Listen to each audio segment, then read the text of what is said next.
Chapter 17. Now Elijah the Tishbite from Tishbe in Gilead said to Ahab, As the Lord, the God of Israel lives, whom I serve, there will be neither dew nor rain in the next few years except at my word. Then the word of the Lord came to Elijah. Leave here, turn eastward, and hide in the Kerith ravine east of the Jordan. You will drink from the brook, and I have ordered the ravens to feed you there. So he did what the Lord had told him. He went to the Kerith ravine east of the Jordan and stayed there.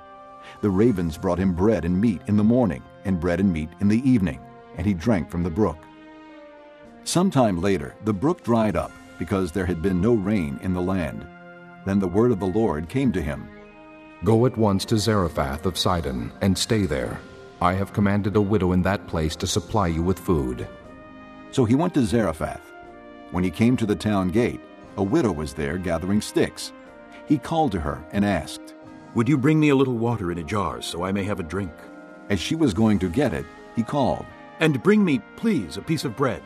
As surely as the Lord your God lives, she replied. I don't have any bread, only a handful of flour in a jar and a little oil in a jug. I am gathering a few sticks to take home and make a meal for myself and my son, that we may eat it and die. Elijah said to her, Don't be afraid. Go home and do as you have said. But first make a small cake of bread for me from what you have and bring it to me.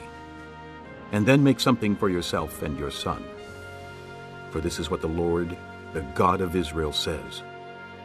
The jar of flour will not be used up, and the jug of oil will not run dry, until the day the Lord gives rain on the land.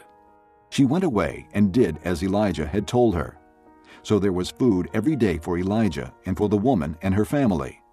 For the jar of flour was not used up, and the jug of oil did not run dry, in keeping with the word of the Lord spoken by Elijah. Sometime later, the son of the woman who owned the house became ill. He grew worse and worse, and finally stopped breathing. She said to Elijah, What do you have against me, man of God? Did you come to remind me of my sin and kill my son? Give me your son, Elijah replied.